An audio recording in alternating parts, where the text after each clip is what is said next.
Nous sommes à Mossoul, la deuxième ville d'Irak. Les forces armées viennent de reprendre la partie est de la ville aux djihadistes de Daesh. Mossoul, la capitale autoproclamée de l'État islamique. Tout un symbole. Partout, des habitants qui semblent soulagés. Le général Abdelghani al-Assadi savoure en libérateur. Laissez-le passer, laissez-le passer. Avec plaisir. Quand ce quartier a-t-il été libéré? Il y a 5 jours, et vous pouvez voir comment la population reçoit nos soldats. Ils nous accueillent avec le sourire, avec des saluts et de la joie.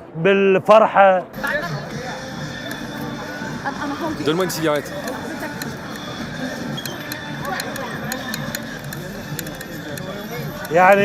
Vous savez, quand on est reçu avec le sourire d'un enfant, avec son innocence, on ne peut pas être plus heureux que ça.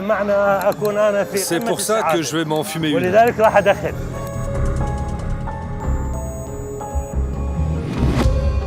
Daesh a régné sur Mossoul pendant plus de 2 ans, avec aux commandes le chef de l'organisation, Abou Bakr al-Baghdadi. Ici, il a fait régner la terreur, sans même avoir à se montrer, secret, invisible, insaisissable. En revanche, il a laissé son empreinte partout. Dans cette maison se trouvait l'un des QG de son organisation. C'est quoi ce livre? Un livre de Daesh? Oui, regardez, c'est leur drapeau. Ses partisans disent qu'al-Baghdadi est un érudit, qu'il connaît parfaitement le Coran. Un érudit, mon œil. Il altère les textes coraniques et les préceptes de l'islam. L'islam ne cautionne pas ce type de principe. L'islam dit non à la violence, non à la haine. Ils ont tout falsifié. Qui est cet homme qui terrorise le monde entier? Cet homme que personne ne connaissait il y a à peine 3 ans. Cet homme à l'origine des attentats de Paris, de Nice, de Bruxelles ou encore de Berlin. J'ai fait allégeance au calife dès la déclaration du califat. Nous prêtons allégeance au commandeur des croyants, Abou Bakr al-Baghdadi. Hamidi Koulibaly, le tueur de Montrouge et de l'Hypercacher en 2015. Kermiche et Petit Jean, les assassins du curé de Saint-Étienne-du-Rouvray en juillet dernier. Ils ont tué en son nom. Nous sommes partis sur les traces de celui qui est devenu le nouveau Ben Laden, en plus sanguinaire. Al-Baghdadi a surpassé l'architecte du 11 septembre en se dotant d'un vaste territoire et d'une armée qui a compté jusqu'à 50 000 hommes. Une enquête sous haute tension, notre équipe a été menacée. L'homme au téléphone m'a dit qu'il pouvait nous tuer à tout moment. Et avec le numéro de ma voiture, ils peuvent m'attraper en bas de chez moi. Il est dangereux de poser trop de questions sur celui qui cherche à rester invisible. Même ses soldats le surnomment Al-Shaba, le fantôme. Il n'existe qu'une seule vidéo connue de lui. Une vidéo de propagande. Au cours de notre enquête, nous avons découvert des photos inédites du maître de Daesh. Nous sommes allés en Irak, au Liban, en Jordanie, aux États-Unis. Nous avons retrouvé son ex-femme et sa fille. Quel est le crime de cet enfant? Elle est punie parce qu'elle est la fille de l'ennemi public numéro 1 dans le monde. En prison, nous avons pu parler à son ancienne belle-sœur, une kamikaze, arrêtée juste avant de se faire exploser. Il m'a dit « Tu vas pouvoir tuer 200 personnes ». Moi j'ai répondu « 200 ? C'est trop peu, j'en veux plus. Je vais en tuer 1000 pour venger mon mari ». Nous avons suivi son parcours, du petit djihadiste coincé au chef incontesté de Daesh. Al-Baghdadi était prisonnier ici, au camp numéro 6. Je n'imaginais pas que cet homme-là, qui était notre imam au camp Bouka, allait se transformer à ce point. Je peux vous dire que c'est une métamorphose radicale. Portrait du calife de la terreur, l'homme dont la tête est mise à prix, 23 millions d'euros. Le 4 juillet 2014, dans la grande mosquée de Mossoul. C'est la toute première fois que le maître de Daesh se montre en public. C'est aussi la seule vidéo qui existe de lui. Ces images de propagande ont été tournées par le service communication de Daesh. Objectif, annoncer au monde qu'Abou Bakr el-Baghdadi n'est plus un chef de guerre, mais un chef d'État, le chef de l'État islamique. Ce jour-là, il se proclame calife, le leader de tous les musulmans.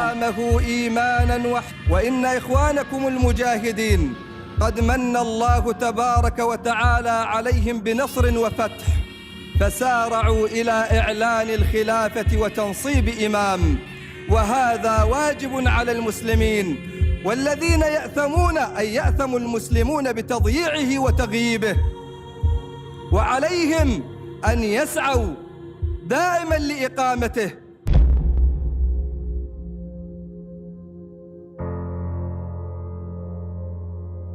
Nous avons retrouvé une journaliste de Mossoul qui a vécu sous le règne du calife. Bonjour, je suis Randa. Depuis, elle a fui la ville. Son mari était dans la mosquée ce fameux jour. Il lui a tout raconté.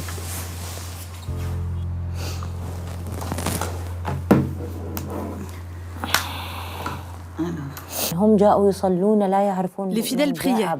Ils ne savaient pas qui était cet homme qui est apparu devant eux. Il n'y avait pas le prêcheur habituel du vendredi. Ce jour-là, il n'était pas là, il avait disparu. On ne savait pas ce qui lui était arrivé. 3 semaines plus tôt, Daesh a conquis la ville.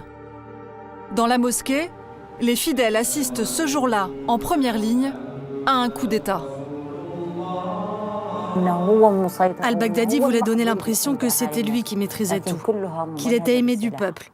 Mais tout cela était très organisé, et cela a été fait sous la pression des armes. Tous ceux-là sont debout pour assurer sa sécurité. Regardez, quand les fidèles se prosternent, on distingue bien les gardes qui restent debout. Là, c'est un garde, ici devant le pilier, et ici aussi. C'est le bureau de propagande de Daesh qui a flouté ces hommes. Regardez là, son arme.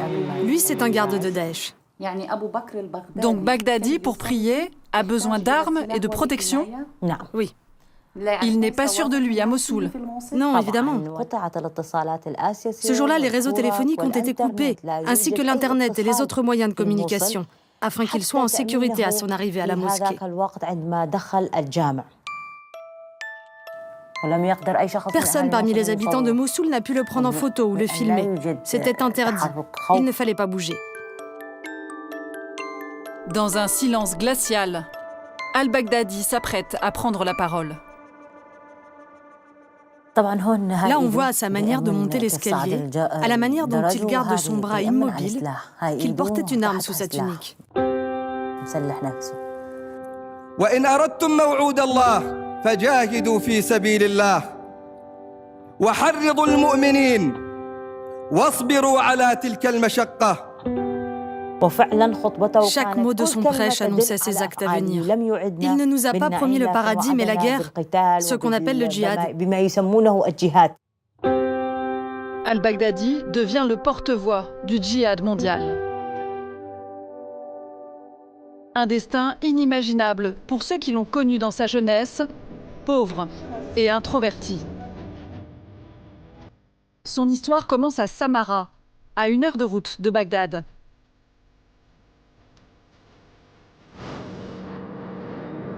À notre arrivée, des militaires en nombre et bien armés. La zone est dangereuse, régulièrement frappée par des attaques terroristes. Pour notre sécurité, une patrouille va nous accompagner. Allez les gars, allez on y va. La semaine dernière, des kamikazes ont attaqué un poste de police, mais Dieu merci, on a pu les abattre. On va à la maison d'Abou Bakr al-Baghdadi. Notre escorte nous emmène à sa maison d'enfance, désertée par la famille d'El-Baghdadi depuis la proclamation du califat, par crainte de représailles. La porte est cadenassée. Les soldats doivent la forcer pour nous faire entrer.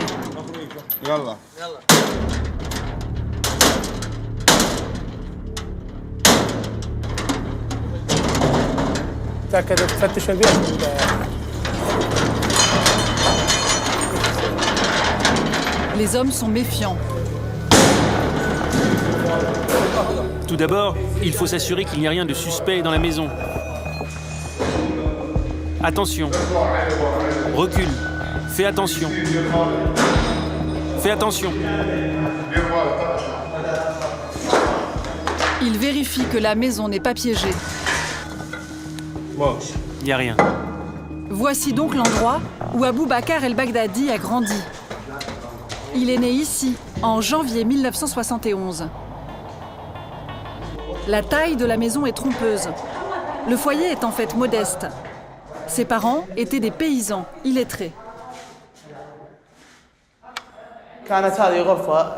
D'après ce qu'on nous a dit, voici la chambre qu'occupait Abou Bakr al-Baghdadi. Il a habité ici jusqu'à son adolescence, avant de faire des allers-retours à Bagdad pour aller au collège. Nous rencontrons un voisin qu'il a longtemps fréquenté. Juste derrière la maison, il nous emmène à un terrain de football, la première passion du futur calife.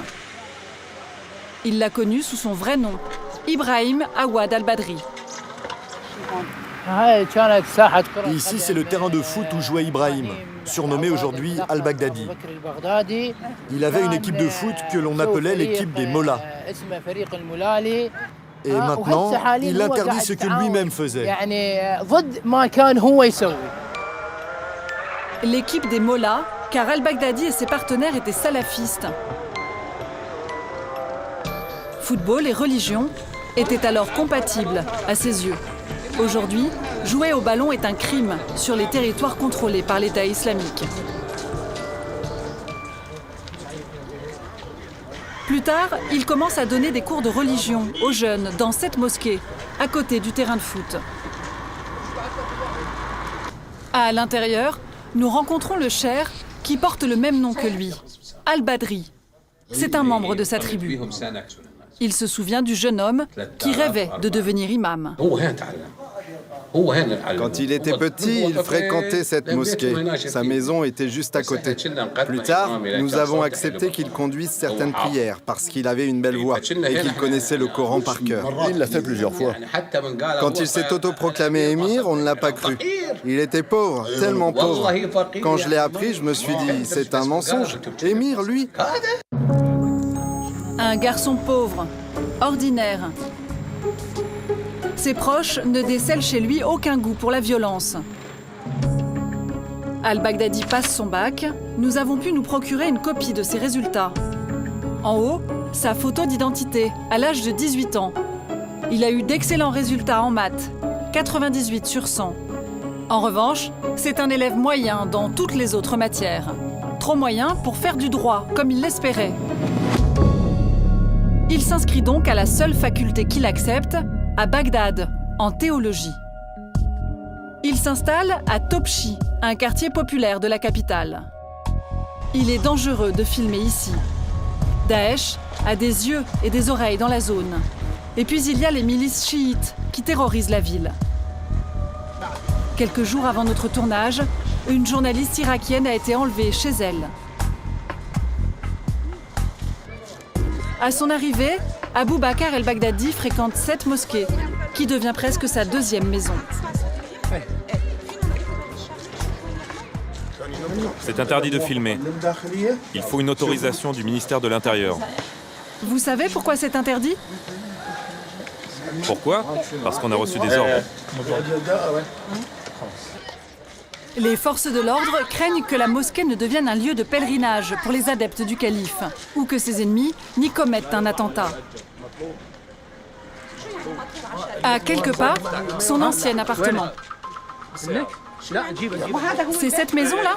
Oui, c'est cette maison. Il habitait ici? Oui. Sur les murs, un message tagué. Homme recherché par les tribus. Une menace adressée directement à al-Baghdadi par les grandes familles de la région auxquelles il a causé du tort. Nous finissons par trouver un homme qui a connu le futur calife à l'époque et qui accepte de nous parler, mais à l'abri des regards. Il a assisté à la métamorphose du jeune Abou Bakr el-Baghdadi.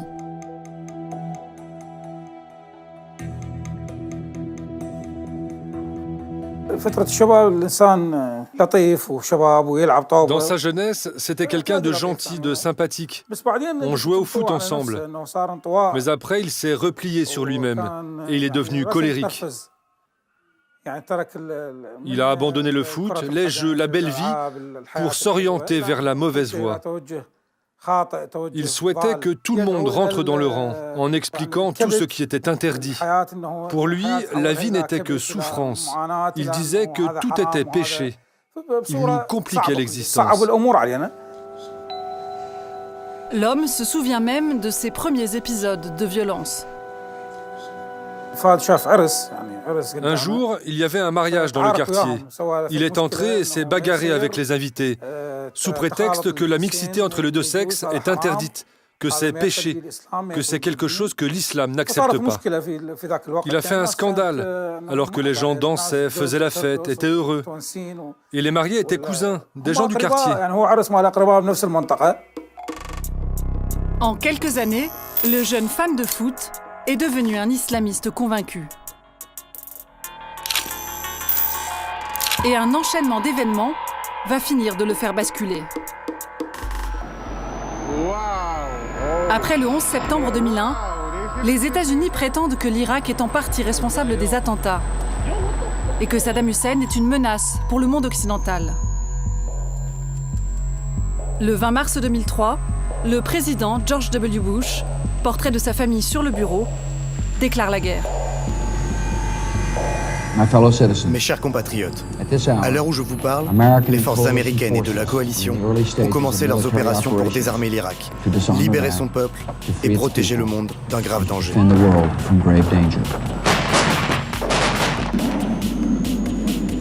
En quelques semaines, l'armée de Saddam Hussein est balayée. Mais en réponse à l'invasion américaine, plusieurs dizaines de groupes armés, la plupart djihadistes, se constituent et ripostent. Le plus redoutable, Al-Qaïda en Irak, sous la coupe d'Abu Musab al-Zarqawi.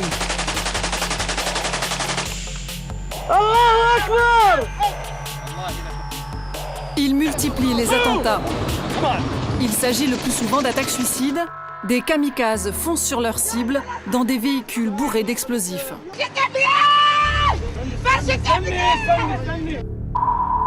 Abou Bakr el-Baghdadi vit alors toujours à Topchi. L'islamiste devient djihadiste. Il crée son propre groupuscule qui mène quelques attaques sans envergure.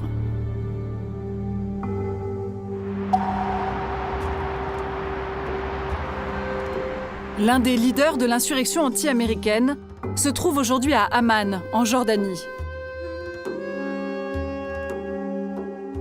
Nous le rencontrons dans une petite mosquée de quartier.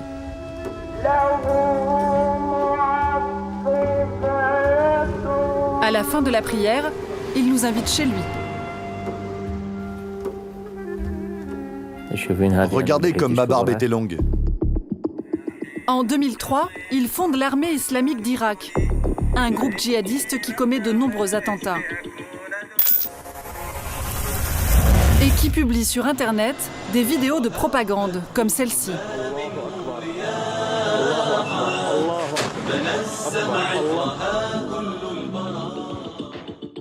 Il prend également des Occidentaux en otage, dont les journalistes français Christian Chesneau et Georges Malbruno. Il a passé 6 ans en prison en Irak, avant d'être libéré à condition de quitter son pays. Dabash a bien connu les chefs de la guérilla anti-américaine, dont le plus puissant, Zarqawi. Mais selon lui, à l'époque, al-Baghdadi n'était qu'un second couteau. Il n'était pas en vue. Je suis imam et autour de moi, il y avait 15 mosquées. J'en connaissais tous les responsables. Mais lui, c'était une personne de deuxième catégorie. Il n'était pas connu. Je le saluais, mais je ne connaissais même pas son nom. En 2003, quand la résistance a commencé, il y avait de nombreux groupes de combattants. Chacun de ces groupes avait un rôle important et leur commandant était bien connu. Mais al-Baghdadi, ce n'était pas un commandant. Selon Dabash, une étape dans la vie d'al-Baghdadi va le faire passer d'un second rôle du djihad au tout premier. C'est en prison, au camp Bouka, qu'il s'est radicalisé. C'est à l'intérieur qu'il a prêté allégeance à Al-Qaïda. Puis il en est rapidement devenu l'un des commandants, car il était vif, rusé et apprenait vite. Tout s'est passé derrière les barreaux. Le camp Bouka, tenu par les Américains au lendemain de l'invasion du pays. L'une des plus grandes prisons d'Irak, que l'on a surnommée l'école du djihad. La plupart des dirigeants de Daesh y ont été prisonniers, dont le premier d'entre eux, Abu Bakr al-Baghdadi, arrêté en février 2004, près d'un an après le début de la guerre. Nous nous rendons sur place. L'ancien camp Bouka se trouve à côté de la grande ville du sud de l'Irak, Bassora.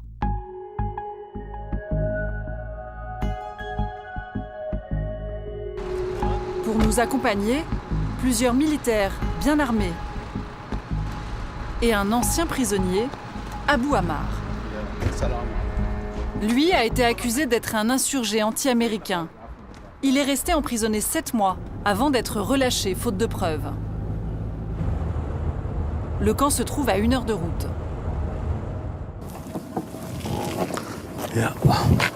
Bonjour. Il y avait des gardes à l'extérieur tout autour, des patrouilles qui quadrillaient constamment la zone, des avions qui survolaient le camp et des gardiens dans les miradors. Les miradors sont là-bas.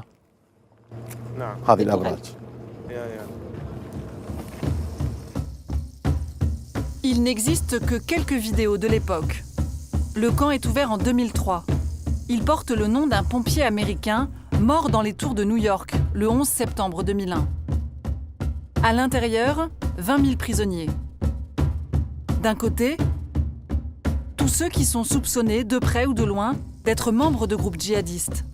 De l'autre, des soldats de l'armée de Saddam Hussein, arrêtés pendant les combats.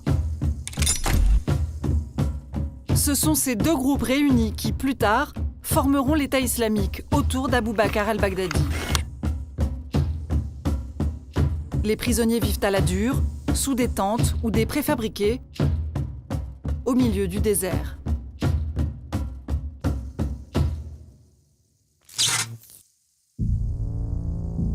Voici la fiche carcérale d'Abu Bakr al-Baghdadi, le jour de son arrestation. On y lit que c'est un sunnite, en bonne condition physique. Profession, secrétaire. Pour les Américains, il n'est pas rattaché à un groupe djihadiste. Il a été arrêté par hasard chez un ami soupçonné de terrorisme. Le camp Bouka a été fermé en 2009.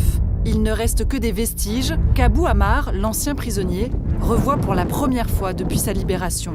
En tout, plusieurs centaines de milliers d'hommes y ont été détenus sans être jugés. Ça, c'est le bracelet qu'on donnait à tous les prisonniers quand ils arrivaient. Mon numéro de matricule, c'était le 313 583. Pourquoi vous le gardez? Pour me souvenir. Certains prisonniers passent plusieurs années à Bouka. Dans une tente comme celle-ci, on était parfois 40, parfois 30.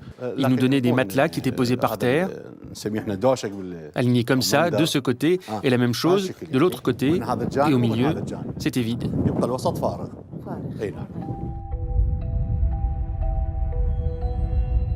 En 2004, lorsqu'al-Baghdadi est retenu ici, les prisonniers sont mélangés. Sunnites, chiites, djihadistes et modérés vivent côte à côte. Des réseaux se constituent. Al-Baghdadi dort ici, dans la section numéro 6, détruite depuis la fermeture du camp. C'est ici, sur ces parpaings, qu'étaient posés les préfabriqués de la section numéro 6. De ce côté et de l'autre côté. Al-Baghdadi était prisonnier ici, dans la section numéro 6. Le futur calife y passe 9 mois. Certains camarades de détention deviendront ses plus proches collaborateurs quelques années plus tard. Des djihadistes comme Manaf al-Rawi, par exemple, qui planifiera des attentats sanglants à Bagdad après sa libération et sera exécuté en 2013. Mais aussi des officiers de Saddam Hussein, comme Haji Bakar, ancien lieutenant-colonel, qui deviendra l'un des principaux conseillers d'al-Baghdadi. C'est derrière ces barbelés que tous ces hommes se seraient rencontrés et qu'ils auraient commencé à préparer l'avenir. Une information que nous allons vérifier de l'autre côté de la planète, aux États-Unis.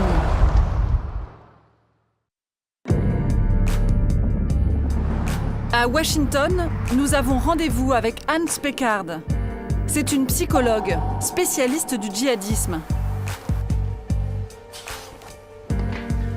En 2007, elle est embauchée par l'armée américaine pour mettre en place un programme de déradicalisation dans le camp Bouka. Les soldats sentaient déjà qu'un monstre grandissait à l'intérieur de la prison.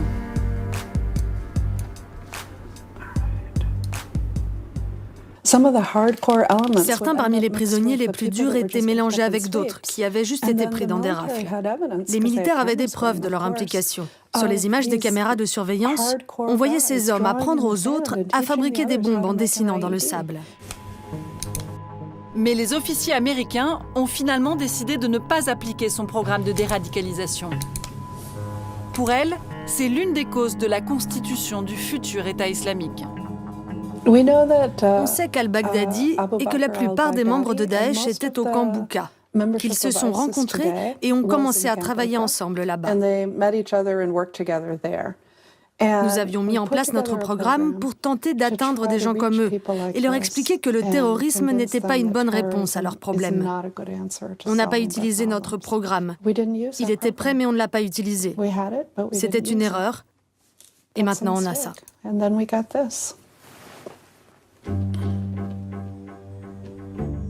Pas sûr que ces arguments auraient freiné al-Baghdadi et les autres. Mais elle le confirme. C'est bien à Bouka qu'ils ont commencé à s'organiser. Reste à comprendre comment l'enfant pauvre de Samara est devenu le chef du djihad mondial.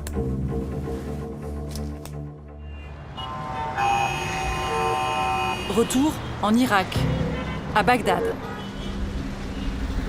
Il existe une unité d'élite des renseignements. Son nom, les Faucons. Ils connaissent les plus grands secrets d'Abou Bakar al-Baghdadi. Exceptionnellement, ils ont accepté notre caméra dans leurs locaux. Pour leur sécurité, leurs visages sont floutés. C'est interdit de filmer dehors, seulement à l'intérieur. La mission des Faucons, traquer les chefs de Daesh, et en premier lieu, l'homme au sommet de la pyramide. La plupart de leurs informations n'ont jamais été révélées au public.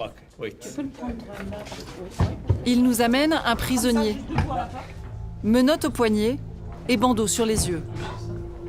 L'une de leurs plus belles prises. C'est l'un des grands chefs religieux de Daesh. C'est lui, par exemple, qui a autorisé la destruction de lieux de culte non musulmans à Mossoul. Pendant l'interview, il est surveillé de près par ses geôliers.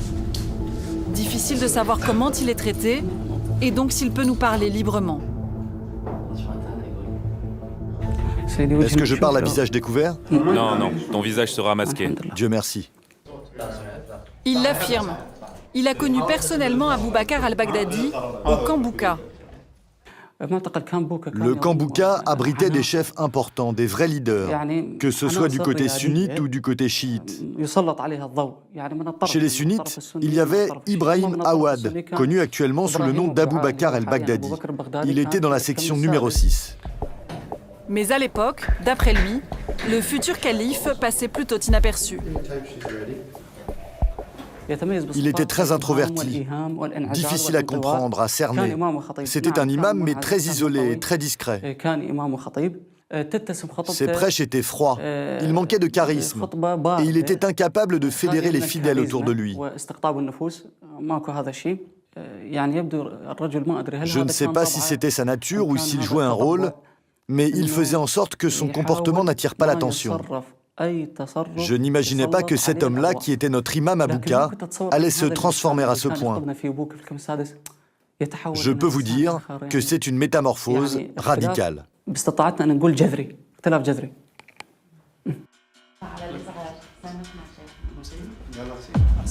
Ce sont les faucons qui vont nous expliquer la transformation du petit imam timide.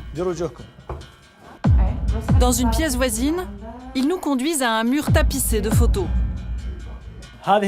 Ces hommes sont considérés comme les commandants de Daesh les plus dangereux. Ils étaient presque tous prisonniers des forces américaines dans la prison de Bouka. La plupart de ces chefs ont été tués. Certains sont emprisonnés en Irak et attendent d'être jugés. Très peu parmi eux sont encore en fuite. Et voici Abou Bakr al-Baghdadi. Voici sa photo. En prison, al-Baghdadi fréquente le gratin du djihad irakien. Faute de preuves contre lui, les Américains le relâchent fin 2004. Et c'est grâce à ses nouveaux amis rencontrés à Bouka qu'il se rapproche du plus grand terroriste d'Irak de l'époque, Abou Moussab al-Zarqawi. Zarqawi mène une campagne de terreur en multipliant les attentats, les enlèvements et les exécutions. Les Faucons nous dévoilent ce document dans lequel le groupuscule d'al-Baghdadi se place sous l'autorité de Zarqawi. Ça, c'est le communiqué dans lequel il prête allégeance à l'émir Abou Moussab al-Zarqawi. La relation entre eux était très forte, au point que Zarqawi l'a convaincu de se placer sous son autorité et de lui prêter allégeance.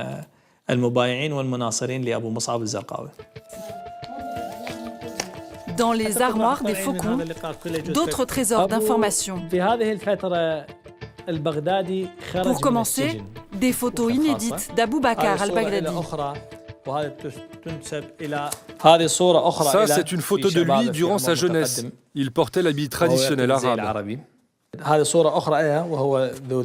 Et voici une autre ancienne photo de lui, toujours avec la barbe. Et celle-là, c'est une photo de lui à la prison de Bouka. On reconnaît parfaitement la tenue jaune des détenus. À chacune de leurs opérations, de nouveaux indices sur le maître du califat. Fin 2013, par exemple, ils le repèrent dans une maison isolée au nord de Bagdad. Ils arrivent trop tard, mais voici ce qu'ils découvrent. Abou Bakr al-Baghdadi dormait dans cet endroit-là. Il avait une cachette secrète sous le sol. En voici une photo plus précise. Al-Baghdadi vivait donc terré avant la proclamation du califat. Comme Saddam Hussein avant lui, arrêté dans une cage de ce type en 2003. À l'intérieur, les Faucons ont trouvé des armes, une ceinture d'explosifs, sans doute pour éviter d'être capturés vivants, et des affaires personnelles, des documents exceptionnels qui permettent de mieux comprendre le mode de vie du calife. Quand nous avons perquisitionné la maison, nous avons trouvé ces photos récentes de lui, toutes celles-ci. Voici les photos de ces deux femmes actuelles, Asma al-Kubaisi et la seconde, Isra al-Kaisi. Ça, ce sont les fausses cartes d'identité de sa famille, ses enfants et ses deux femmes. Et là, nous avons trouvé des documents écrits à la main qui sont attribués à Abou Bakr al-Baghdadi. Sur ce cahier d'écolier, des petits cœurs un peu partout et des textes haineux. La prose d'Abou Bakr al-Baghdadi.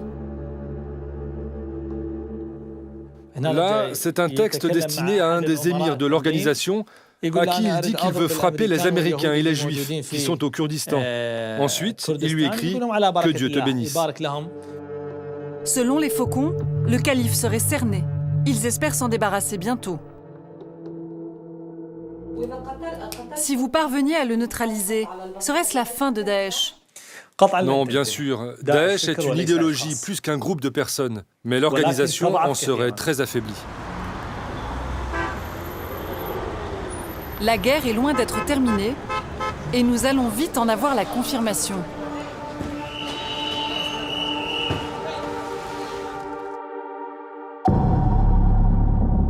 Quelques heures après notre rendez-vous chez les Faucons, nous recevons un appel de notre guide irakien, paniqué. Quelqu'un lui a téléphoné pour menacer toute notre équipe. Nous devons quitter l'hôtel le plus vite possible. Nous le retrouvons. Il ne veut pas que l'on voie son visage. Nous ne faisons confiance à personne. C'est l'Irak ici. C'est le pire pays du monde. Qui nous menace ? Impossible de le savoir. Notre guide et notre chauffeur nous emmènent dans un autre hôtel, ultra sécurisé, qui accueille principalement des diplomates. Pour y pénétrer, il faut passer par toute une série de barrages et de contrôles. On a une réservation. C'est la télévision française. Rien à signaler.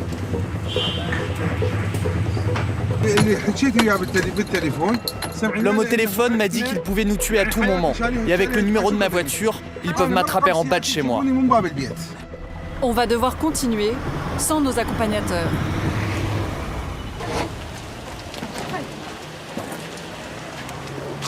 Nous sommes en sécurité pour ce soir. Demain, nous quitterons Bagdad pour continuer notre enquête dans le nord du pays.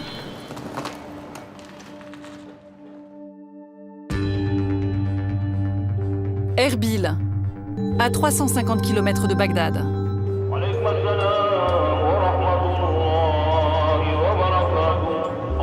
C'est la capitale du Kurdistan, une région autonome du pays. Nous allons essayer de comprendre pourquoi tant d'Irakiens comme al-Baghdadi ont rejoint les rangs du djihad au milieu des années 2000.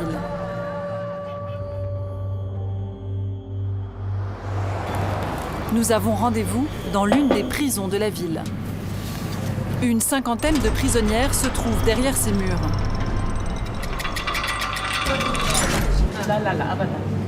Parmi elles, une Irakienne de 24 ans, arrêtée juste avant de déclencher sa ceinture d'explosifs. Ça, c'est la cuisine. J'y travaillais avant. Doha est un peu chez elle ici. Les détenus ont le droit de sortir de leur cellule pendant la journée. C'est moi qui ai fait la décoration de cette porte. J'ai dessiné ces fleurs. Ici, c'est la plus jolie partie de la prison. Une prison un peu surprenante. Derrière ces charmants petits rideaux, sa chambre cellule. Voici ma place. Un lit tout rose. Une ambiance enfantine pour cette femme qui était prête à se faire exploser. Cela fait déjà 9 ans que Doha a été enfermée ici, à l'âge de 16 ans. J'ai arrêté de grandir en 2008. Je ne sais pas pourquoi, je n'ai pas vieilli. J'aime par exemple la couleur rose. Je porte des vêtements d'enfant. Étrangement, je refuse de grandir.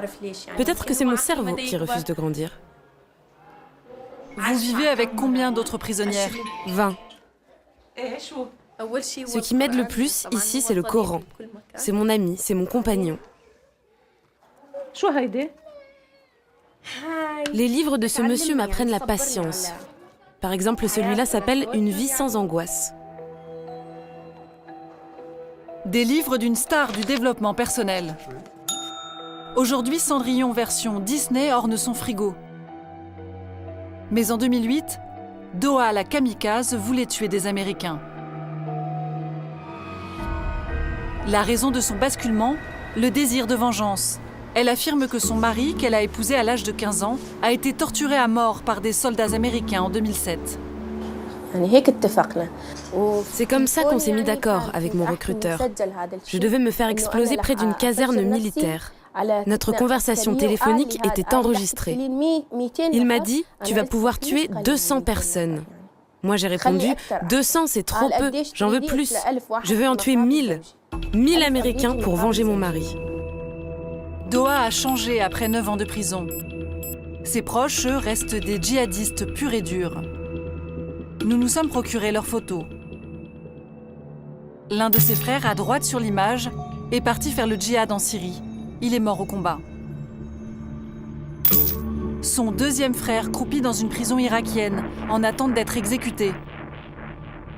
Il dirigeait une unité de Daesh. Son père est détenu en Syrie, accusé d'être l'un des principaux argentiers de l'État islamique. Mais l'un des membres de sa famille a un lien encore plus étroit avec l'actuel calife. Sa grande sœur, Sadja, n'est autre que l'ex-femme de l'ennemi public numéro 1, la seconde épouse d'al-Baghdadi. Nous demandons à Doha d'appeler sa sœur, avec l'accord de la directrice de la prison. Bonjour. Bonjour, comment vas-tu, ma chérie? Dieu merci, tout va bien. Et toi, comment vas-tu? Ça va, toi? Ne t'inquiète pas, tu vas mieux? Mais oui, embrasse maman, dis-lui que je vais bien maintenant, ok? D'accord, ma chérie. Au revoir. Depuis des semaines, nous cherchons à rencontrer sa sœur Sadja, l'ex-madame al-Baghdadi. Elle vit au Liban. C'est là qu'elle s'est réfugiée avec ses enfants.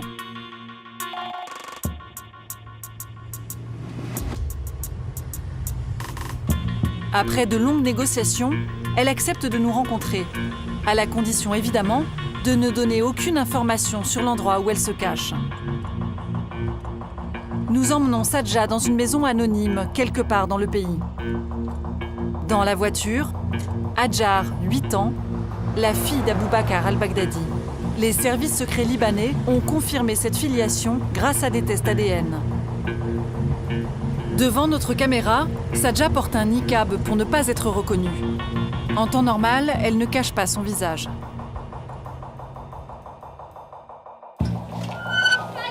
Sadja a 4 enfants, 2 jumeaux d'un premier mariage, Hadjar, la fille de Baghdadi, et un petit garçon avec son nouveau mari.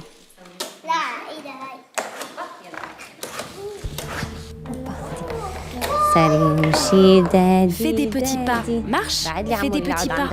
Pousse-toi un peu, Omar. Donne-moi cette balle. Son premier mari est mort en combattant les Américains. À peine quelques mois plus tard, son père décide de la remarier. En 2007, elle devient ainsi la deuxième épouse d'al-Baghdadi.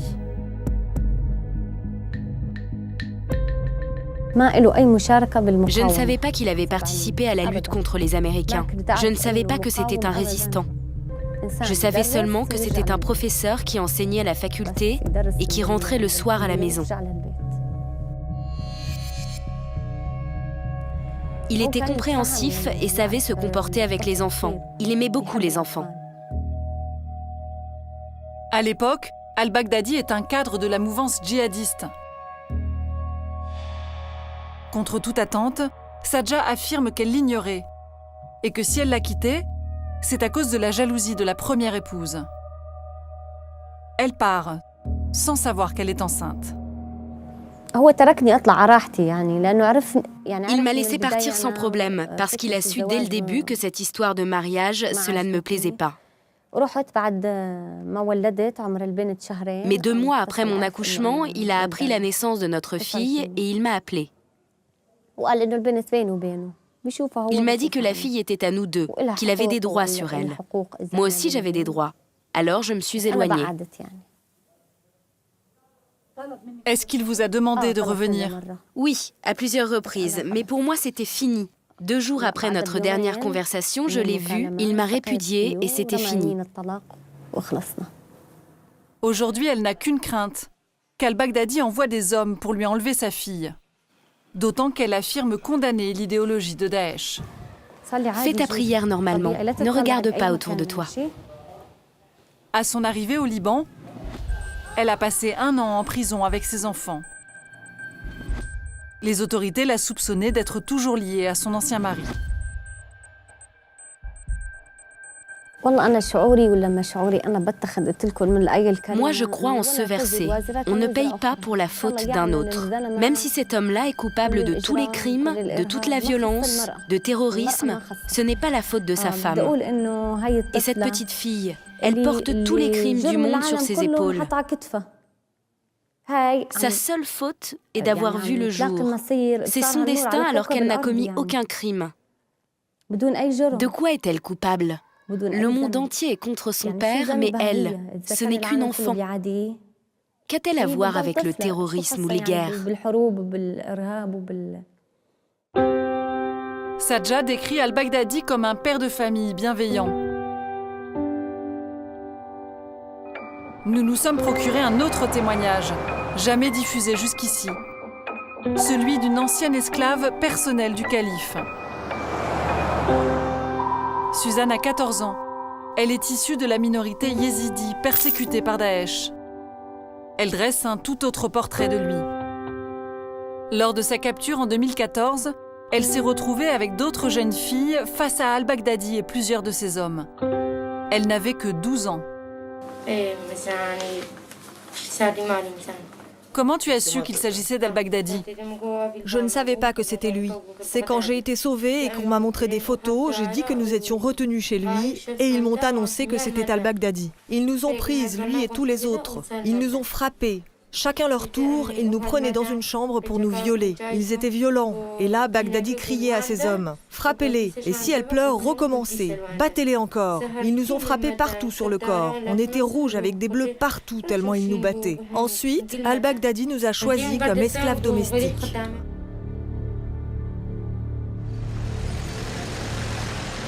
Les femmes et les jeunes filles yézidis capturées par Daesh sont traitées en esclaves et presque toutes violées. Plusieurs mois après sa capture, Suzanne a essayé d'échapper aux griffes d'al-Baghdadi avec d'autres filles. Elles ont été rattrapées. Et là, on a été battus à nouveau, encore plus violemment, mais cette fois par Baghdadi, ses femmes et ses enfants. Ils nous ont toutes frappées. Comment ils vous battaient ? Avec des chaussures, avec des bâtons, à coups de ceinture. Après plus de 2 ans de captivité, Suzanne parvient enfin à s'enfuir. Elle s'est réfugiée en Allemagne en octobre dernier. Elle a été entendue par la CIA, qui cherche à recueillir un maximum d'informations sur al-Baghdadi.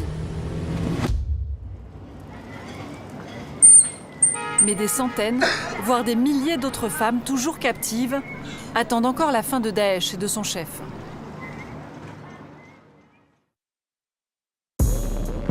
Au milieu des années 2000, al-Baghdadi grimpe dans la hiérarchie de l'État islamique en Irak, le nouveau nom d'Al-Qaïda dans le pays. En 2006, Zarqawi, l'ancien patron, est tué par les Américains. Al-Baghdadi devient alors progressivement incontournable au sein de l'organisation. Et 4 ans plus tard, à l'âge de 39 ans, il en prend la tête. Nous avons rendez-vous avec un chercheur et conseiller du gouvernement irakien en matière de lutte antiterroriste, Hicham al-Hachemi. Il a suivi de près la prise de pouvoir d'al-Baghdadi en 2010. À l'époque, l'État islamique d'Irak est toujours sous l'autorité d'Al-Qaïda et de son leader. Après sa nomination, une lettre a été envoyée à Ben Laden pour lui dire qu'al-Baghdadi avait été choisi comme émir. Al-Baghdadi prête ainsi allégeance au parrain du terrorisme mondial. Et il va tout de suite imprimer sa marque, le chaos. Il déchaîne une vague de violence sans précédent dans le pays. Durant toute cette période, al-Baghdadi n'avait avec lui que très peu d'hommes et peu de moyens financiers. Il a donc dû se concentrer sur de vastes opérations ciblées à Bagdad, ce qu'on a appelé les jours sanglants de Bagdad. Comme lors de ces terribles journées d'octobre 2010. Le samedi 30, une voiture piégée explose à 70 km de Bagdad, 26 morts. Le lendemain, les hommes de Baghdadi prennent 120 chrétiens en otage dans la cathédrale de la capitale, en pleine messe. 58 morts. 3 jours après, 13 attaques simultanées dans la ville feront 76 victimes.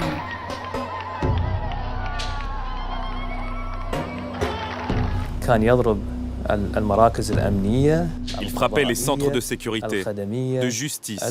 Il frappait l'administration et les ministères. Il visait à détruire la cohésion de la société, le rapprochement qui était en cours entre chiites et sunnites.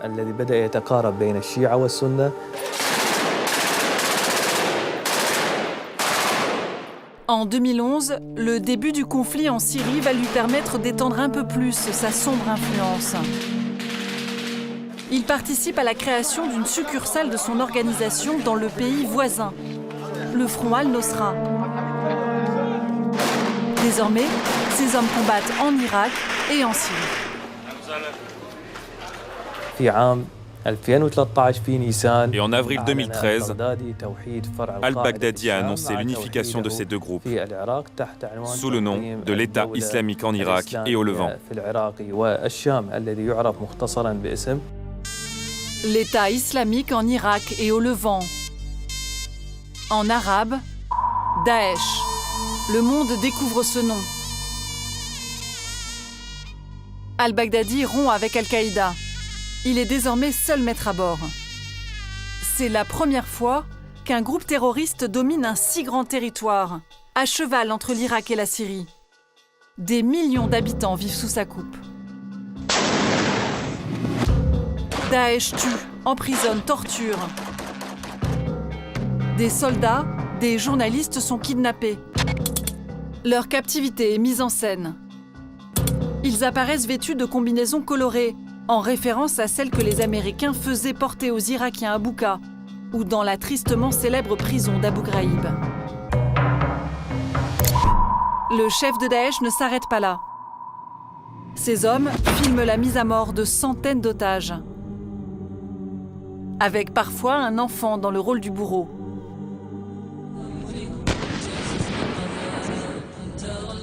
Une violence inouïe, condamnée jusque dans les rangs d'Al-Qaïda.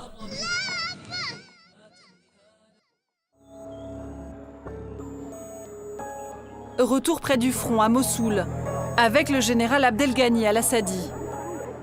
Il parade, entouré de ses hommes. Ce sont eux qui ont libéré une partie de la ville. Il espère la reprendre intégralement au plus vite. Mais en attendant, une question se pose. Où se cache al-Baghdadi? Est-ce qu'il est encore vivant? J'espère qu'on va le capturer vivant pour lui montrer ce qu'est un vrai Irakien.